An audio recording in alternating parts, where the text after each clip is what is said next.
Okay, today we're going to start Ayin Aleph, 71a, correct? 71a, and we're starting from Boy Rav Chama Bar Ukva.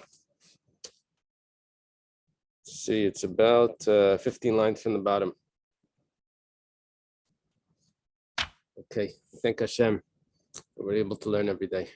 Because of our learning, we should have the base of Migdash immediately. Amen. Okay. Boy Rav Chama Bar Ukva, Katan, Arel, Mahu, Laseicho, B'Shemen Shel Truma. Interesting question. We've been learning that an Arel is not allowed to eat Truma. That's how the Mishnah started. The Perek started with that. We learned it because the Tami can't eat Truma, and the Pasuk teaches us that an Arel is included in that. Maybe it's Ish, maybe it's Teisha B'Sacher. We learn it from either Korban Pesach or an extra word. Okay, let's say you have a child. He's not going to eat Truma because he's only within his first 8 days. He's not eating, he's only nursing. But can you put oil, they put oil on babies. Can you put Truma oil on him? And oil is considered, putting on the skin is considered like eating. So is that considered that he's eating Truma? Now the question is, that is considered like he's eating Truma. The question is he considered an Arel because he's within his first 8 days? Or is he only considered an Arel from the 8 days on when he didn't have the bris? Let's see.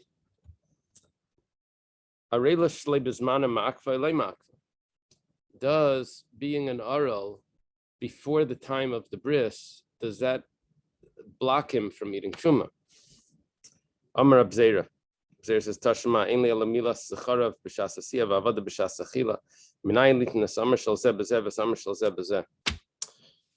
When it comes to the Korban Pesach, so all the members of the family need to be circumcised, all the male members, and also all the servants. Only thing is that there's a different pasuk for each one. When it comes to the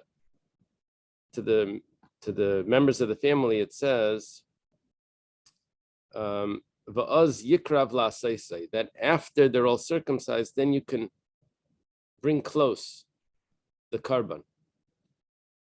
Va'az yikrav la'aseisei. That means to perform the shechita. When it came to the servants, it says az yoichal bay, then you could eat from the karban. You need your servants to be circumcised. Well, there's two parts over here. There's the shechita, and then there's the achila, the slaughtering, and then the eating. So when it came to the parts, to the male members of the family, it said the shechita. When it came to the servants, it says the achila. The Gemara says, how do you know that in order to sacrifice it, you also need to have the servants? And how do you know that you're not allowed to eat it? If somehow there was going to be, we're going to have to discuss this, but how do you know that you're not allowed to eat the karban? If all of a sudden someone became an Arel? Okay, so let's take a look. How do we know that we put each defined time of when the prohibition applies? How do we know that applies both to the male members of the family and to the servants? What do you mean by somebody all of a sudden becomes RL? We're going to have to see. Yeah, that's because yeah. We'll see in a moment. Once somebody is no longer an RL, he can go back and become RL. Let's see. One second. Yeah. That was my question also. We'll see in a second. Wait. So Talmud Leimar az l'gzeir shava. That both apply. This one's for Yitz. Right. It applies to both to the male members of the family, and both times apply to both. Okay. The Gemara says, what's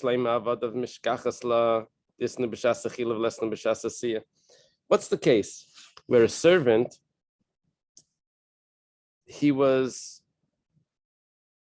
no problem b'shas achila. I'm sorry, there was no problem b'shas. He was an Arel b'shas achila, But now b'shas asiya, how are we going to translate the isnu? Isnu, he's there b'shas achila, but he's not there b'shas asiya. How do we know that we would not have a problem b'shas achila, that he was not an oral b'shas achila, but he becomes an oral, becomes an issue b'shas. No, achila is later. Achila is later. That he's an oral b'shas achila, but he was not an oral b'shas asiya by the shechita. How was that case? Well, that's an easy case. Well, you purchased him right after the carbon was shechted, and now you have a new problem that you have a new servant, a new slave that wasn't circumcised, and it's coming time to eat the carbon pesach. It's the 14th by night, come the night of the 15th. So you're going to have to do a circumcision before you eat the carbon pesach. Again, the pasuk said, "Oz yoichal by the eved." Then you can eat it only if he's circumcised. So you're going to have to do a circumcision to be able to eat it. How are you allowed to do the shechita? We have now a gzeira shava that you can't do the shechita either based on the gzeira shava. The answer is that you just purchased him now.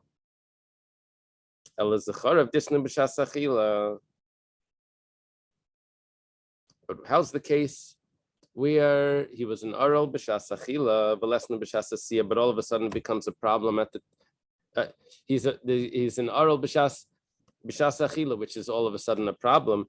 V'lesnu b'shas asiya, but you didn't have a problem by the shechita. How's that possible? Yeah, Yosef, the Gemara asks your question. What's the case?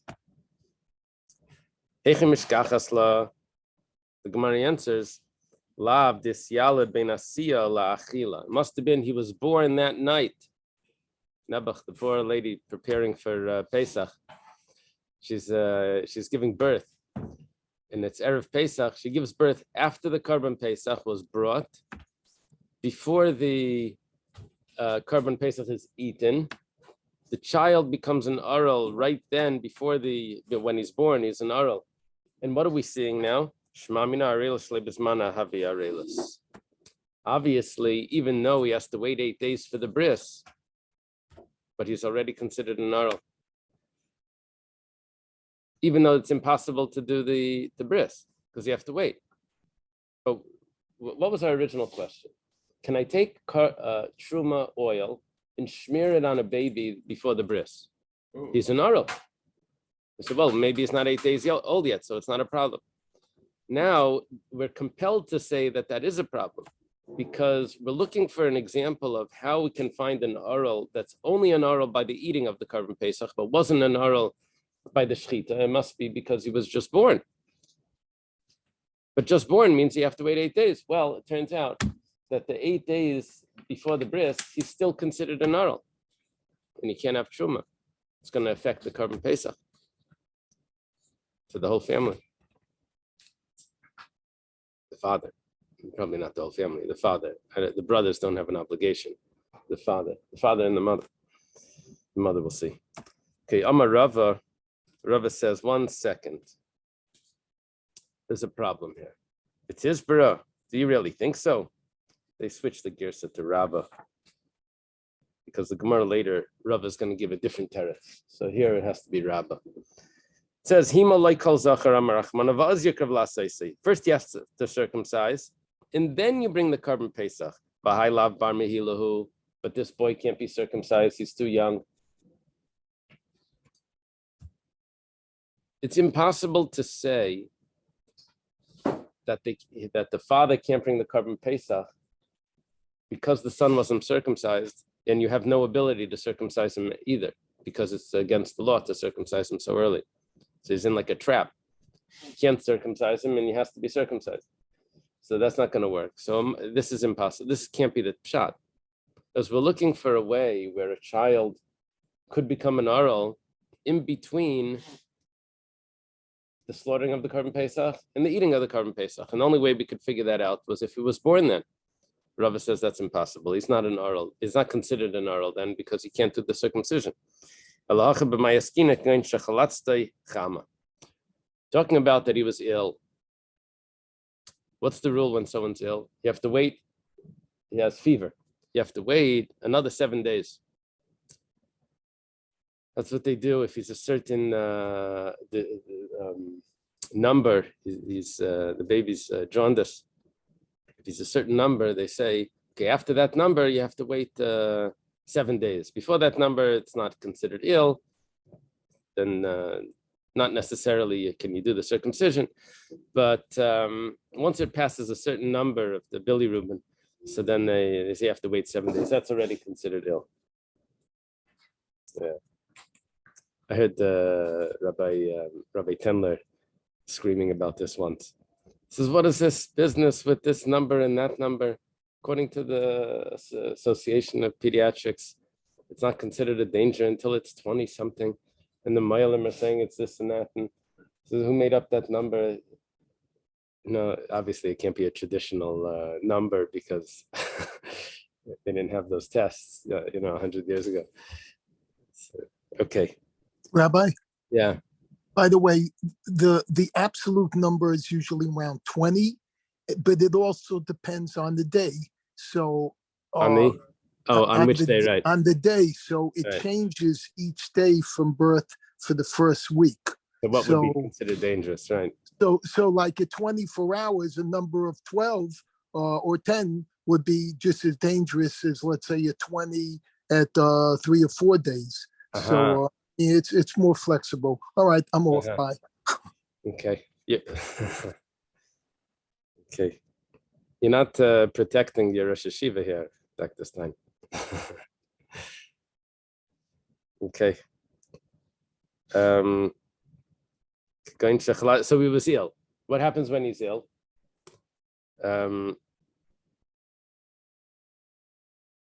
So then we're thinking right now that he's just recovering. We're thinking that he's recovering in between the slaughtering of the Korban Pesach and the eating of the Korban Pesach. So he recovered right then. So that's why, and he didn't have a bris yet. Okay, the Gemara says, but it's not so, because B'nai Sivlu kol shiva. Damar Shmuel chalas ticham nesnei kol shiva. You have to wait 7 days if he's ill.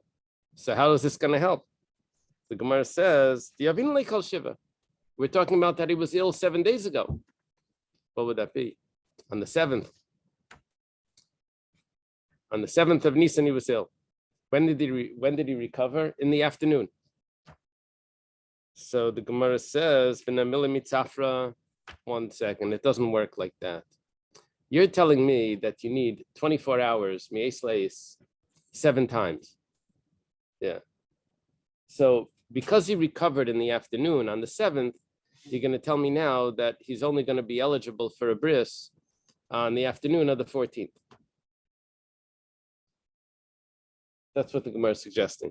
The Gemara says, 1 second, that's not true. You don't need a 24-hour period 7 times in order to perform the bris. If a baby is born before Shkia, on a Sunday, let's say, so the bris is going to be 8 days later in the morning. You don't have to. That's 8 days. You don't have to wait. You don't have to wait till before Shkia on Sunday. It's in the morning. So too, if someone's ill, it should be done in the morning. You don't have to wait 24 hours times 7. Right? The Gemara says no. You need. It does need to be 24 hours. So that's so. If it needs to be 24 hours, then we have our issue resolved. How is this person only becoming an aral in the afternoon of the 14th? It's because he was ill 7 days ago and he only recovered in the afternoon. So the Korban Pesach was brought on the 14th, and there's no problem. He wasn't an aral because he was still recovering. But then after the Korban Pesach is brought, all of a sudden, you have an obligation to do the bris, and he becomes an aral then before the eating of the Korban Pesach. Gemara says, 1 second, Vatani Luda, this is someone's name. Yoim habrasai ki yoim hivaldai, that the day of healing is just like the day of the birth. My love, ma b'yoim hivaldai loy b'inen meisleis, af yoim habrasai loy b'inen meisleis. What you just said, what the Gemara just said, was that recovering from an illness is stricter than being born. When he's born, he waits 8 days, and then the bris is done in the morning, even if it's not a full 8 days by hours, counting hours, right? What would that be? It would be not 200. It would be 192 hours. It would be 8 days. 192 hours.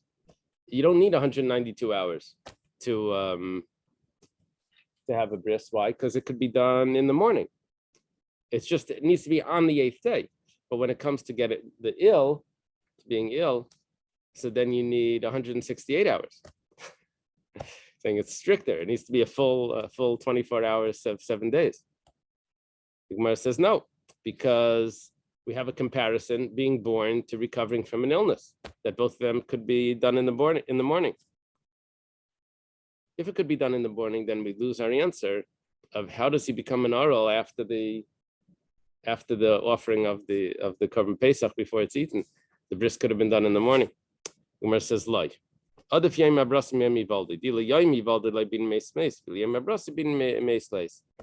actually what it means is that it's stricter.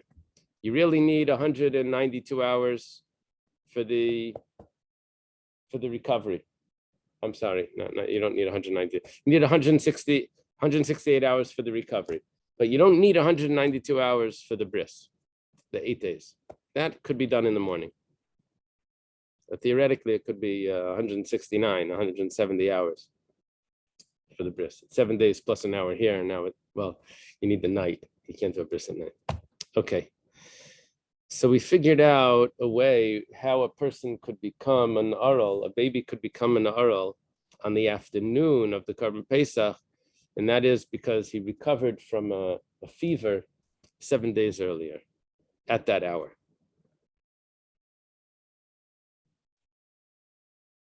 Korban Pesach was shechted without any problem. We have a special limud that it becomes a problem for the eating of the Korban Pesach.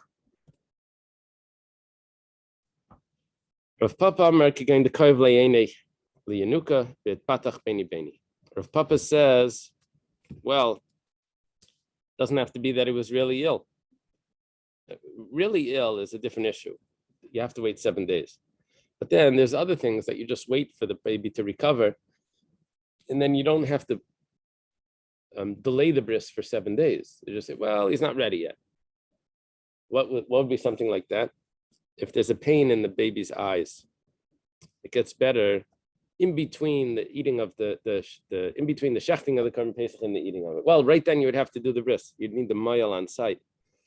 You're watching. See, when is he going to recover? He recovered. You have to do the bris right now. Rav Amar, this is why we changed the gersa before to Rabba, because Rabba gave a different teretz. Now Rabba is saying, it is possible that how was the Korban Pesach offered? Because the parents were in a prison. They didn't have the ability to give the child a bris. Somehow that exempts them because they were locked up in prison. And then they get released after the Korban Pesach was shechted. Well, who shechted the Korban Pesach for them? They had a messenger shecht the Korban Pesach. Well, why couldn't the messenger do the bris? He probably wasn't a mile. He was a sheichet. They got someone to do the shechita. They couldn't find the shliach to do the bris. So when they get out, which is right in the afternoon, they want to eat the Korban Pesach, but now they have the ability to do the bris. They're not able to eat because they have a responsibility to do the bris. Rav Kana Breder Rav Nechemya Amar Kegain Tumtum Shenik Rav Nimtza Zachar Beini Beini. Well, the baby was in a doubt if it's a male or female because there's a membrane that's covering over. They didn't know if it was a male. Well, in the afternoon, after the shechita of the Korban Pesach, the skin tore and it became obvious that it was a male. He became an oral only right now. Rav Shravi Amar Kagan Shahitzi Reisha Chutz Lepreisder. Shravi gives us a creative answer. So the baby was born 8 days ago, but he was only born with his head. Only his head came out. The rest of the body stayed inside. It's a very difficult labor. This is a 192-hour labor. Then, all of a sudden, after the Shechita, the Korban Pesach, the rest of the baby is born. And now we see, 1 second, he's 8 days old. He has to do the bris. Why don't you do the bris before in the morning or by the Shechita, the Korban Pesach? Because he wasn't fully born yet. The Gemara says, how did he survive? They're worried about the baby, not the mother. How did he survive? V'hatanya kivan she'yatz lavir ha'olam niftach hasasim v'nistam ha'pasuach shel malkin yachalichis afil sha'achas. Can't survive. You think the umbilical cord is going to give him the nutrients? It says right when he goes out into the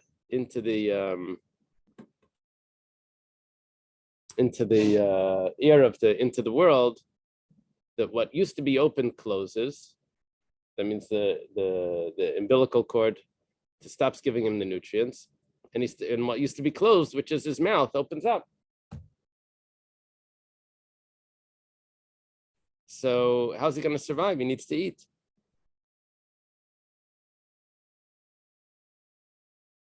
The Gemara says,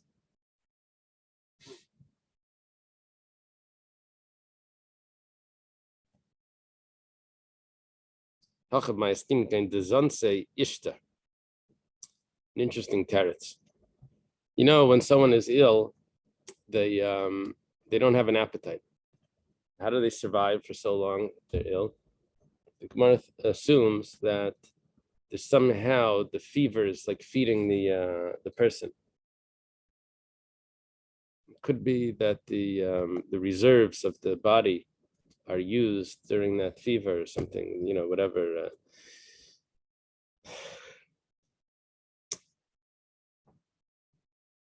What's it called when the body uses itself starts to use the fats to eat it? Catabolic or something. So, cannibalism? Not cannibalism. No. The own fats. It has storage of fats in the bones and in the starts to go. Catabolism. Catabolic. You're right. Catabolic. So Cannibalic. it's with a T. It's like metabolic. Metabolic. Cannibalic. Yeah. Can of beer? No, not with an M. C-A-T. Like a cow. Catabolic. Like metabolism, which is with a C. This is Catabolic. catabolic. Yeah. So what happens is because of the fever, so it doesn't need to eat. Whatever the explanation is, I don't know the explanation, but that's what's happening. So how is he surviving 8 days without eating? Why is he not eating? Well, he's stuck inside the birth canal. So his mother can't nurse him. Theoretically, you can get some other lady to nurse him, but they were assuming that the mother's supposed to be nursing him, and they can't. How's he going to survive? So it says, well, it's because he's ill. He's ill. He doesn't need to eat. It says, Ishta Daman, who's ill? Ilay Mishta Didei. If we say that he is ill, the baby, Ihachi Kal Shiva Boy. If he's ill and he has a fever, so then why, when he comes out, are you telling me that he needs a bris right away? If he was ill, you have to wait another 7 days. Where are we holding here? We're holding that he needs a bris right after the shechita of the Korban Pesach, before the eating of the Korban Pesach. But so how was he able to eat for the 8 days that since he was born? So well, he didn't need to because he was ill. But we said before, if you're ill, you have to wait 7 days before you can do a bris. Ella dezansi yishtadeime. It was the mother's fever that was feeding him. Okay, I don't know how that works. Must mean the raised temperature of the mother was affecting the temperature of the baby, that the baby didn't need to eat. Okay, that means right when he's born, he's ready for a bris. We see that he's okay.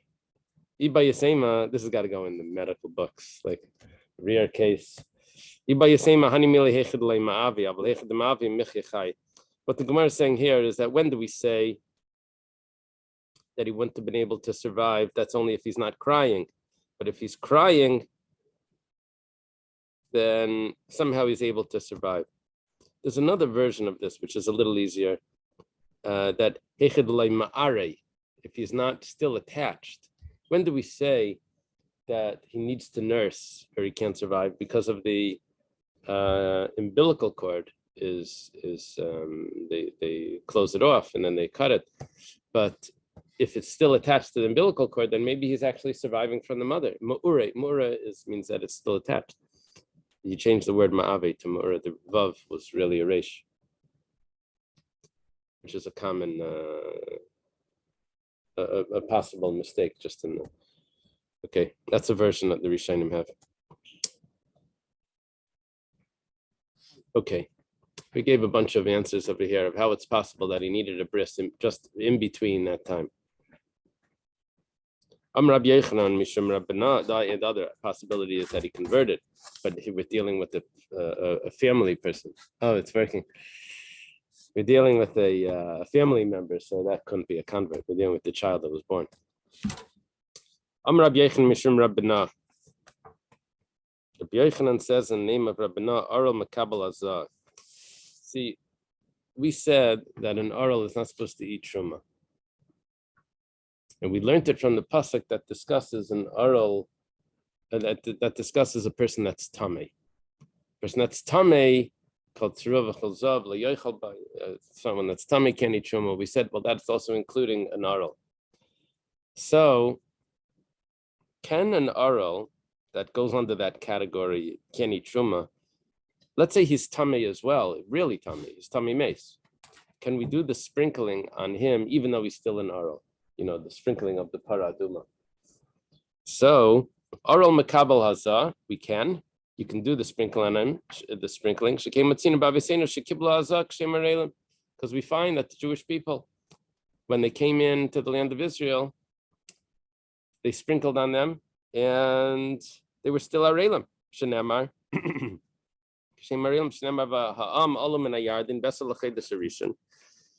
They came through the Yarden on the 10th day of the first month, which is the 10th of Nisan.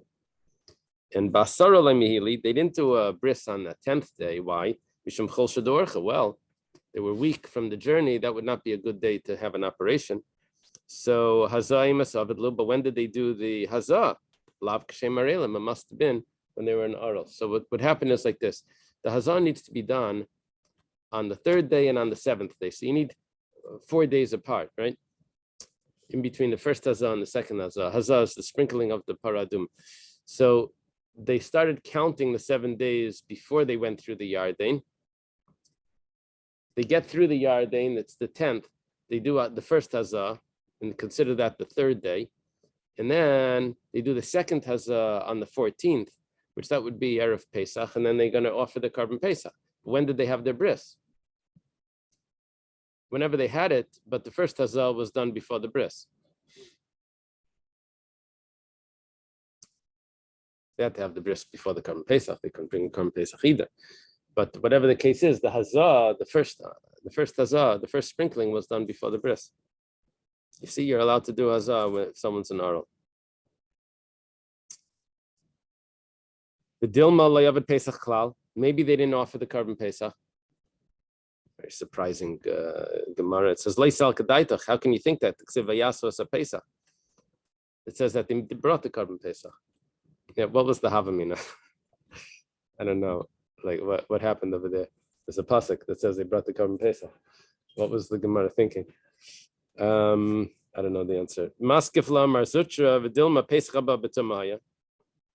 You know, there is an exception that if the entire congregation is tamei, you're allowed to bring the carbon pesach. Maybe everyone was tamei, and they brought the carbon pesach b'tumah. There was no hazah. That would be a very easy way out of this issue. That they had a bris, but they didn't do the sprinkling. Amalei Ravashi Tanya behed yamala v'tavlu vasu pescheim b'tahara. It says they did the bris, they went to the mikveh, and they brought the carbon pesach in purity.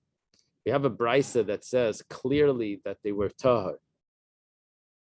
Because of that tradition, that brisa, you can't answer this. So it must be that they were able to do the hazah on someone that's an aral. Amar Rabba bar Yitzchak Amar Rav leinit nepriyas mila lavram avinu. The early bris did not have priya. You know, there's two parts to the circumcision. There's a thicker skin that's on the outer part, that's called the arla, and then there's a thin membrane that's on the, because it's like folded over. It's attached, but the inner membranes is a very thin membrane that's torn. Usually the male tears it with his nail, just like with his thumb. He just tears it. But the early bris did not require that tearing. Early bris only required the thicker skin to be cut. Shenemar, as it says, Beis Yamar Hashem el Yeshua, Aseh lecha charves tzurim v'gaimer. You should make these knives. I think it means like from a flintstone. You should prepare knives from a stone. Originally, the bris was done with the stone, right? And then by David HaMelech, it got switched to using metal. There was an agreement that David had with the stones had with the armor of Goliath. They said if you let the stone penetrate the armor, then brisim will be switched from using a sharp rock to using metal. Yeah, that's what I saw that in the tour, I think. So, but originally it was a stone. The Dilma, so the Gemara said, okay, so they had a stone, they had a knife and they did another bris. The Dilma hanach tleimal, diksiv kimulam hayu kalam yetzim v'chalam yeludim v'gaimer. That's profound what you just said. That's right, because that's an agreement, a bris between two objects. I mean, it goes with the fact that Hashem is even in the lowest level, Right.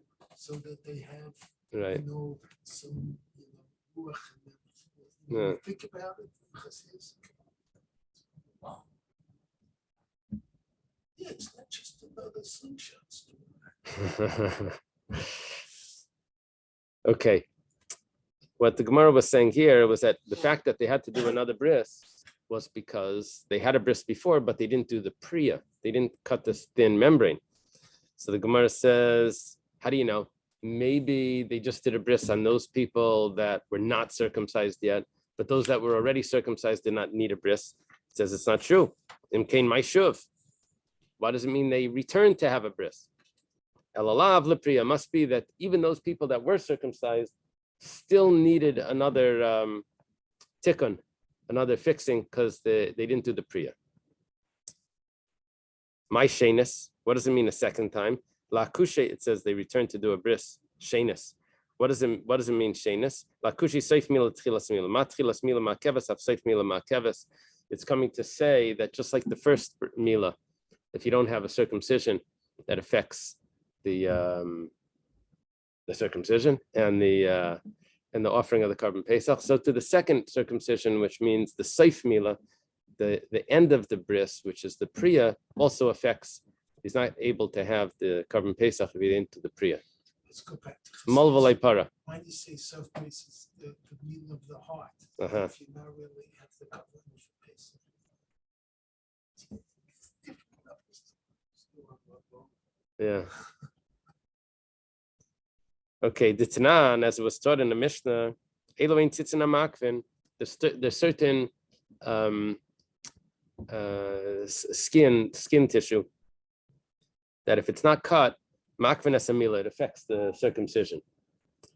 Basar Chayfes Reivatara, if the flesh, the foreskin, is covering the majority of the corona, that would be too much skin remaining, and then they have to go back and fix that. And if that's the case, then he can't eat truma, because we said he's still considered an aral, even though he was circumcised, but it wasn't halachically satisfactory.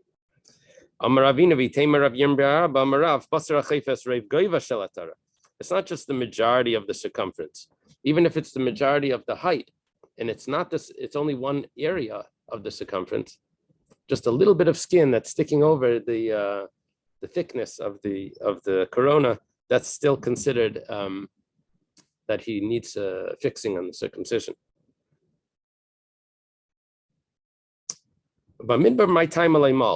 Why were the Jewish people in the desert not circumcised? We're talking about the first year that they came right away, they came into the land of Israel, they needed to be circumcised. What happened the whole time in the desert? One shot is that they were traveling. You can't have an operation when they're traveling. In the desert, they didn't have the north wind. And the north wind is very important because it allows the sun to come in, to shine in, and that helps the healing. The Tanya was taught in the Brisa, all 40 years, the Jewish people in the desert, they didn't have the north wind. My time, why didn't they have the north wind? Either because they were in contempt because of the Egel, according to Rashi, according to Taisus, because of the Meraglim. God didn't make it so comfortable for them that they should have the north wind. The other pshat is that if the north wind would have blown, it would have scattered the clouds of the Anania covered. And so the clouds of glory.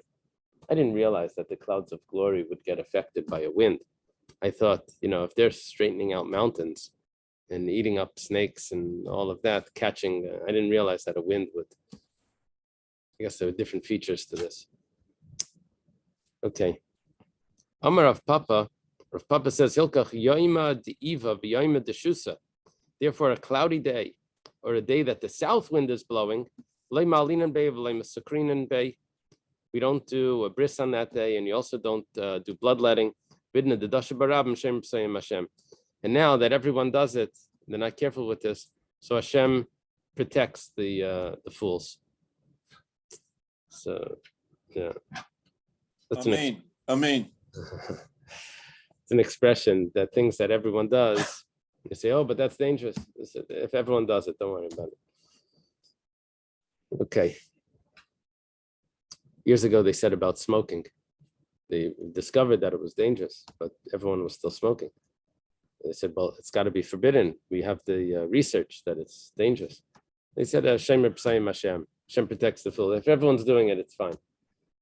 But then people started to quit. And now I don't know what the majority is. I think majority of people don't smoke.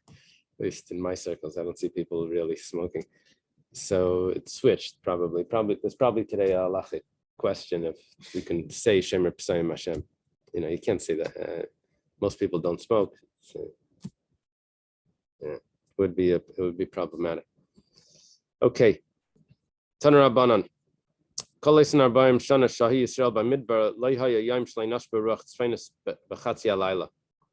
Even though we just said that the Jewish people were in contempt and Hashem wasn't happy with them and he didn't give them that comfortable wind of the Ruach Tzfeinus, nevertheless, every midnight, the north wind blew.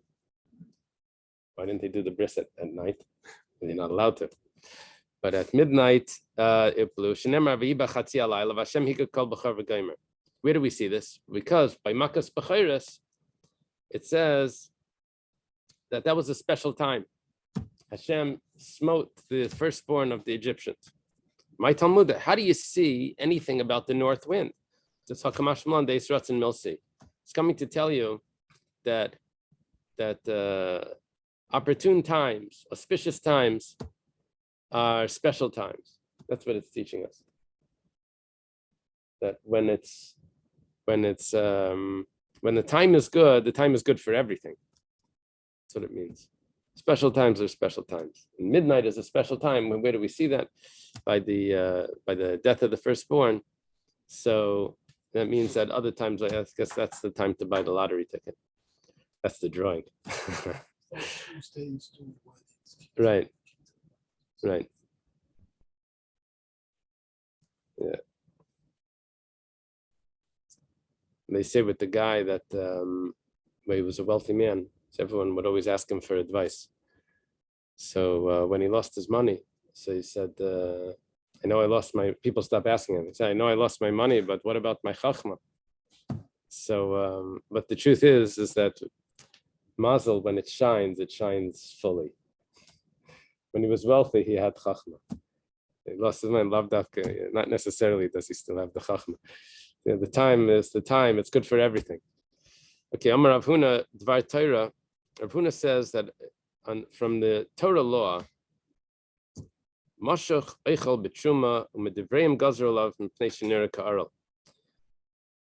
Yeah, apparently there was a type of plastic surgery to redo the arla. They would stretch the skin to the extent that it would look like there was a foreskin there. So if someone had a bris, but then he had the skin stretched, so according to the Torah, he's already circumcised. But the rabbi said that he's not. The rabbi said that he needs to do another bris. So when it comes to truma, so according to the Torah, he can eat truma, he's circumcised. According to the rabbis, he can't. Because it looks like he's an aral. Meisvei, 1 second. This is not so simple. Mashach tzarech sheyimol. Says that someone that's foreskin was stretched, he has to be circumcised. Sounds like it's a biblical law. It says, nah, midrabanan, that's only rabbinic. With the karila makarila, that was such an easy answer. What was the questioner thinking when he asked the question? If it's such an easy answer, you just, like in one word, you just switch the whole thing. It says, hatzarech ktani. It says that he needs, but that sounds like that it's only a rabbinic, the rabbis required. It says, well, what happened was, it's much more to this than just that one phrase. Katoi b'seifa. He read further in this brisa, and the brisa says, Rabbi Yehuda Aimer, Rabbi Yehuda says he should not get a bris because it's dangerous. They already cut off the foreskin. They stretched the regular skin. You're going to cut more, it's dangerous. So Zamrulai, Balai Harbe Malu, Bimei Ben Kuziva, Vailidu Banam Ubanais, Namre Himal Yimal Filame Pamim, Vaimer Sprisi Hefer, Rabbis Mash. Okay, 1 second. What happened was that in the days of Ben Kuziba, which was a Jewish general that was making a rebellion against the Romans, so apparently at a certain point, they were forced to even though they were circumcised, this army, these people that were in Beitar, they were forced by the Romans to stretch the skin that they should look like they were not circumcised. Probably after that was the rebellion. I'm not sure how it worked. Maybe when they were caught, or maybe before. From Rashi, it looked like that beforehand, before the rebellion, they were forced to stretch the foreskin. And then that's when Ben Kuziva made this rebellion against the Romans. I think it lasted for 2.5 years. So they told Rabbi Yehuda that someone that's foreskin was stretched, it's not a problem. Rabbi Yehuda says if he's going to do a circumcision, that's going to be very dangerous. They said, what are you talking about? In the days of Ben Kuziva, all those fellas, they had their foreskin stretched, and then they did a circumcision, and they had children afterwards. I mean, they were fine. And they have a pasuk, Himal Yimal. The pasuk says that should be circumcised, but there's a double expression. The double expression, many times the Gemara tells us, is afilu me'apamim, even if they have to be circumcised again. What would that mean? Maybe if it grew back, they have to be circumcised again. We have this by Hashiv Teshivim. If you find someone's lost object, you have to return it. Well, you lost it again, you have to return it again. It says even 100 times you have to return it. Yeah, that could be frustrating. Do you really want this? Is he giving it back then? Are you trying to get new throw this friends. out? You get friends with better memories. Uh-huh. Or hecheach techiach. If you have to rebuke someone, it says you have to do it 100. Anyway, over here it says you have to circumcise even 100 times. You see? We have another process. As Brisi Hafer, they profaned the circumcision. The rabbi says, this is coming to include someone that the foreskin was stretched, that he needs to be circumcised again. My vaimer, why do we need a pasuk? Another pasuk. You might think that when it says that he has to be circumcised 100 times, that means that because they left a little skin.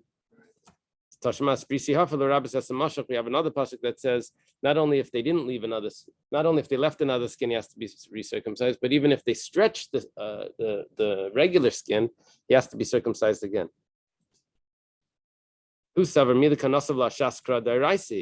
So why did we say that I have a raya that it's a deraisa? We were asking a question. Rav Huna says that it's only rabbinic to do the second circumcision on someone that's foreskin was stretched. Well, we have a pasuk. It means it's a deraisa. It's not true. It's not a real question over here because really, the pasuk was not telling me that it's a biblical law that someone that foreskin stretched has to do another circumcision. It was just a support for a rabbinic law. But the pasuk doesn't really tell me that. Meisei, we have another question. Tumtum ein oichel b'tshuma. We don't have the question yet. You have to wait. We're going to get to the question soon. But it's introducing a question that we'll get to. It says someone that has a skin, a membrane that's covering over the private area, you can't tell if he's a male or female. So he can't eat truma. Why not? Well, maybe he's a male, and if he's a male, he wasn't circumcised. But his wife and his servants are allowed to eat truma. There's a question coming up, but hold it. We'll get to that in a minute. So they're allowed to eat truma. Why? Because they're still, he's a kayan, right? So they're allowed to eat truma. They're part of the household. Mashuch, let's say someone whose foreskin was stretched, v'noilad mal, or someone that was born already circumcised, they are allowed to eat truma. Androgynous, let's say someone that is a male and female, he has both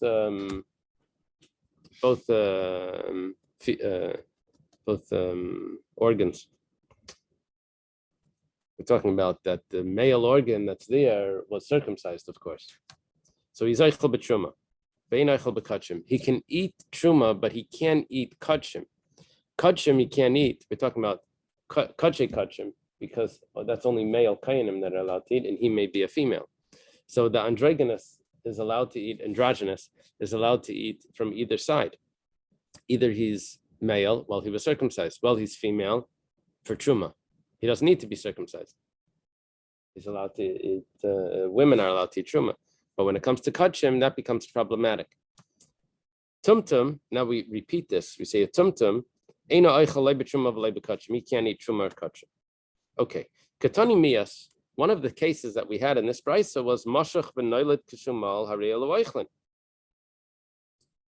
They're allowed to eat truma. Rav Huna said they're not allowed to. Tifta de Rav Huna tifta. It's clearly a question on Rav Huna. Rav Huna claimed that there was a rabbinic decree that someone whose foreskin was stretched can eat truma. We see clearly from the brisa there's no rabbinic decree. Amar Mar, we're going to go back to discuss something we mentioned here, very problematic. A tumtum doesn't eat truma, but his wife and servants do. How'd the fellow get married? Not because on the shadchan's list, but like who would want to marry him? But who does he marry? We're not sure if he's male or female. No reason of the tumtum. Ilema the Kaddish. You say, well, maybe he gave a woman kedushin. The Tanya tumtum shekidush kedushin. In the Skadish kedushin. Who was he and which partner was he? If you want to say that he was the male partner and he gave to a woman, okay, that's a kedushin. And if he received kedushin from someone else as a female partner, so then that's also kedushin. But however, that's only l'chumra that we would require a get. If that relationship doesn't work out, we'd require a get. But l'kulami amrina, now you're going to tell me that it's even for lenient things that the wife or the spouse is now allowed to eat truma because it's a real marriage. That we were just being strict on him, not to be lenient and say that there's a real union here. Safek ishu, bein isha mekadeshes isha. This is a possibly a woman, and a woman can't marry a woman traditionally, right? That doesn't fit with the Torah. There's no like document. There's no marriage there. There's no get. There's no get. If that's the case, so what are you saying? That becomes a union for the case of that she could eat truma. There's no marriage. We're talking about that although it's a tumtum regarding a bris, but the testicles were visible, and therefore we know that it's a male. So it wasn't a real doubt. It was just that the skin, that the other parts were covered over. Rav Amar my Nashav. Rav has another teretz. He says, what does it mean Nashav? It means his mother. His mother can eat truma. Remember, if there was a marriage that gets dissolved, then if there's a child there, the child can allow the mother to eat truma. Imay pshita, of course the mother can eat truma. I could have thought that only a child that could have a child is considered a child to allow the mother to eat. Kamash Malan? No. Let me just see if I can jump further. Otherwise we'll have to go over this on Sunday. Tashma, it says that a tumtum doesn't eat truma and he doesn't eat kachim. According to Abai, see Abai learned over here that it was clear that he was a male. Tana Reisha Aral Vadai, Uktani Sefer Aral Safek. We have two cases in the Brisa. We said twice that tumtum doesn't eat truma. Why did I have to say twice? Well, one of them was when we knew that he was a male. And the other one, when it was a doubt if he was a male. Very nice. El Rava, tumtum, the Sefer Lamali, according to Rava, that says both of them are a doubt. Why does it have to repeat it? My tumtum. According to Rava, the way we'll learn the Brisa is what does it mean? Tumtum doesn't really mean he's a tumtum. It means that he's an aral. The Gemara says, well, hash the suffik aral yachal vaday aral achal. If a suffik doesn't eat truma, for sure, if he's a vaday aral, uncircumcised, for sure he doesn't eat truma. The Gemara says, matam kama. Really, it's just explaining the logic. Why doesn't the tumtum eat truma? Because it's a doubt. And an aral can't eat truma or kachim. So there's a doubt if he's an aral, so he also can. Okay, we'll leave it over here. What page are we on now? I'm on 72 A. The bottom few lines. Lema Katanai, we'll do that. Okay, thank you. Thank you very much. I could see